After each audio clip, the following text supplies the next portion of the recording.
I have put in 190 hours of Dead by Daylight and I still suck. I am talking dog water. I come back to Michonne, Rick. The only person we're missing is...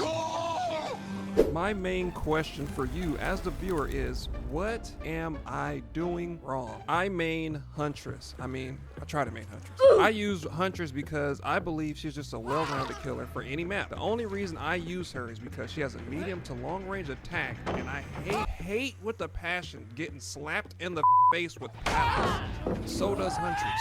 I use Sloppy Butcher because it helps me buy time by injuring survivors and leaving them in a state which forces them to heal over time. I also use Surveillance to help create constant pressure and to catch those sneaky heathens that hide when you're approaching. Then when you kick the generator and as soon as you turn your back, you have 2 generators left. I don't know how they do it, but panic begins to set in. So I use this to let me know if they're still in the vicinity based on how quickly they jump back on the generator once I turn my back. Next, I use No One Escapes Death. This perk is for all the survivors that thought it was funny to loop around me and cause me discomfort. For all the survivors that thought it was cool to use a flashlight on me when I was finally about to get a hook. And for all the survivors that do not fix the generators and constantly harass me on the map. Disclaimer, this perk does not work against professional survivors. Lastly, I use Pop Goes the Weasel, and the thing about this perk is it works to perfection. But the thing is, in order for it to work, you have to hook people. It's bad enough as it is, I get looped into the Shadow Realm, so I have to depend on my bad hatchet aim to chase down professional loopers. And as soon as I catch up to them, the generator is already completed, so I can't even pop what I wanted to pop. I already knew this game was going to be a pain, because the only thing I saw was flashlights, a toolbox, and they had Leon. So I knew he was carrying one of those Modern Warfare Capcom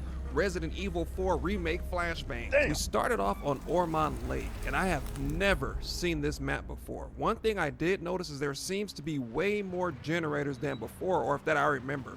Maybe it's because I haven't played in a while, but there had to be like 15 generators from the jump. I was flabbergasted, and something was telling me, Zems, go down the middle and split the map in half. Then it hit me. I knew this was going to be a bad game. The survivors were out in the open. This is not normal. They were making snow angels. Let me know where they are. I could see the scratch marks. These are survivors that do not care if you know where they are. I call them loop gremlins. Their objective is to get me to chase them while the others work on the generators. They have mastered the craft of looping, and I knew I was in the big leagues, and I knew what they were doing, and I still fell for it because it's something about chasing people that just gets my blood pumping and my skin just starts boiling. I like chasing people and I can't help it. It's like an addiction. You would think I would have learned my lesson after I missed the first hatchet. I started with 7 and I was already down with 2. I hit one person, 1 hatchet, and I was just like, you know what? I'm about to just go and continue chasing this dude. My undetected just activated, so I got like 25 seconds, so he's not going to see it coming. My first thought was, hey, maybe I should go down that way, but that's not going to work. I should have just listened to my first mind, not even following the scratch marks. I'm like, okay, I'm about to gang on him. I'm about to hit him over top of his head. Boom, missed my chance. Now I'm looking around trying to make myself feel better, like, well, Zems, at least you injured him. That should buy you a little bit more time to go look for everybody else. Oh, wait a minute, I see somebody up here. This is going to be an easy shot. Into the rock. Damn. Oh my goodness. She was sitting there for a day and a half. At least I got her with the second hatchet, and then she just takes off. I'm like, I'm about to bullseye her. Missed it again. Nice. I find a mental battle. I'll see another person.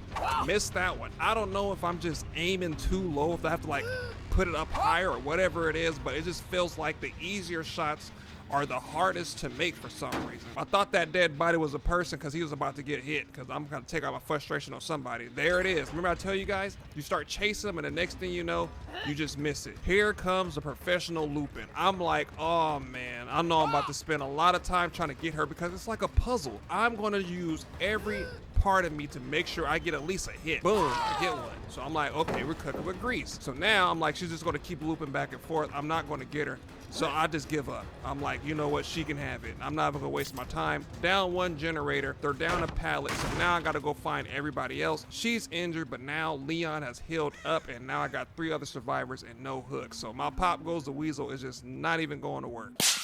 Now I'm perched on the highest point of the map in pure desperation because I cannot find anyone. I seen this on YouTube. At this point, I'm like, I might as well ask Dead by Daylight on a date because they are continuously me every chance they get. You're probably wondering why I'm so close to Leon and I haven't swung my axe yet. It's because they drained me of all the confidence I had left. I have nothing left in the tank. I'm scared to swing because I may not get another chance. Then it happens.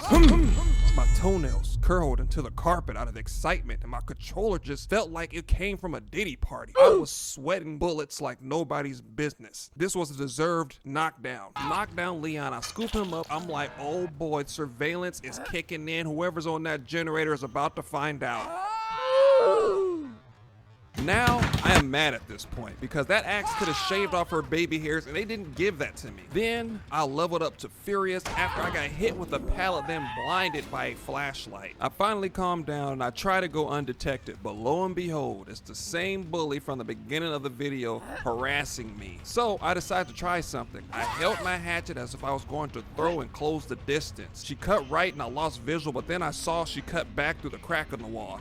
Shazam! Got the knockdown and the hook. I felt the entity come upon me and release the hatchet with full force. I have never seen the whole hatchet disassemble in front of my very eyes. The wood shrapnel in the head of the hatchet at the top right of the screen. She's about to have a headache the size of a Toyota Tundra. Captain Save-A-Hole arrives and manages to get the body block. This next part shocked me. I hit her with an Aaron Rodgers Hail Mary to get the knockdown, but it was short-lived. I go to try and pick him up, but now he's in the middle of the pallet, so I know they will try to either flashlight me or hit me with the pallet. I knew it was a wrap when I heard the locker open. I forgot about the other survivor from earlier. Little did I know they would hit me with a combination of both. The one thing you don't want to do, which I failed at already, is letting the survivors know how much you suck, because they would exploit it every chance they get, which is why they are running circles around me, but I got the last laugh at the end. Remember this bully from the beginning of the video? I would get my payback in the most satisfying way possible. The gate is open and I'm following the scratch marks. She comes out of the locker to stun me and disrespect me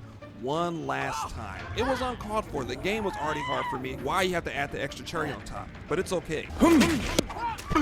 I arched my hatchet back so far and I let it rip like it was a Beyblade in the 2000s. Damn. I had the biggest smile on my face ever because that last locker stun was just uncalled for. I chase off the rest of his teammates and I hook him. And to add my cherry on top, he quits the game. A wise man once said, I'm leaving here with something. What is that? She got a grenade or something. I don't know what that is. I've never seen one of those before. It looked like a buzz ball or something. I don't know what that is. Next map was Backwater Swamp, and I knew I was going to struggle because Huntress is too big for this map. Huntress is like a 6'7" middle-aged white lady on C4, creatine, and Red Bull. Damn. I found out later on the contraption she was holding was indeed a military-grade Batman Arkham Knight smoke bomb. That was pretty useless. It looked like baby powder from white chicks. It didn't conceal her movement at all. I seen which direction she went. I just couldn't get past the pallet in time. I think Backwater Swamp are for killers like Michael Myers, Ghostface, Chucky, and definitely for the guy that sets the bear traps, for killers that are able to sneak up on survivors utilizing their environment or their stealth abilities. It was pretty hard for me to surprise people on this map when you can see bunny ears floating above the tall grass. It's like a shark fin heading towards you in a sailboat. I get my chase on and was able to land a couple of hatchet throws, but nothing to brag about. Until now. She was like, I don't remember anything. The last thing I remember was trying to run for the windowsill, and then I woke up here. After this hook, it was all uphill from there. They finished generator after generator. I kicked a generator and they finished another generator. I went to reload because I missed every hatchet and they finished the last generator. Boy, when I tell you I was mad, I did the only logical thing any trash killer would do in my situation. No one escapes death activated and I was going to camp the last hook.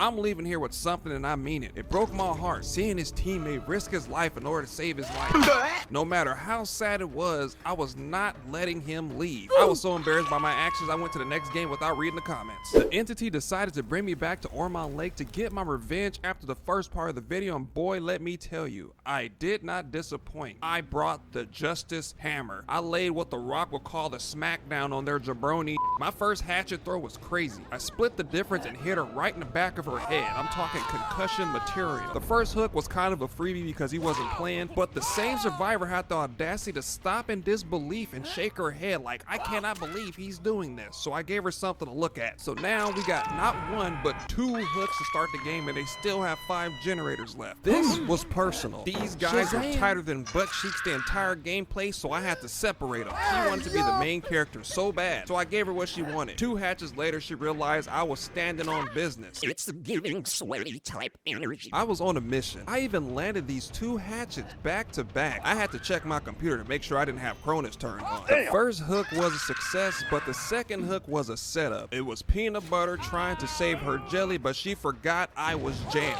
I jammed this hook where the sun don't shine. I sent her packing back into the lobby with no flashlight and minimum wage blood points. There goes Silent Hill running back towards the generator I just kicked recently. Then it hit me. Roadblock.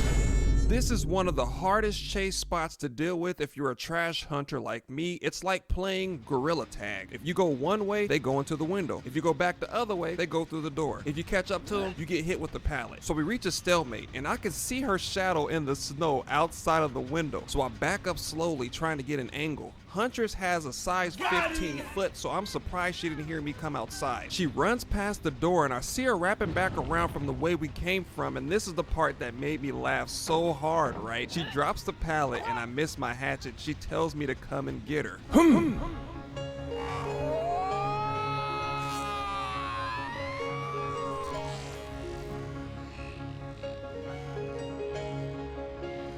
Knockdowns have trash killers like me paranoid, so I had to look around and make sure there was no one left. I forgot to check the locker in front of me. If I would have got hit, I would have left the game. Here comes the other guy from earlier trying to be a hero in the worst possible way. I don't think he knows I just picked her up about 2 seconds ago, and the hook is around the corner. They all end up sacrificing themselves on the hook, and I find the last survivor. 4K game is here, then something unexpected happens. She drops the map and surrenders. I'm like, why is she looking at me like that? Like, how can you hit a survivor looking at you like that with those eyes? My heart wouldn't let me kill her, so as much as I wanted to end the madness, I decided to spare her. It was one of the most awkward releases I've ever seen because I didn't know how to drop her, so she wiggled free and thanked me and left. And there it goes. The 190 hours of Huntress. Let me know if you want to see what 190 hours of looping looks like as a survivor.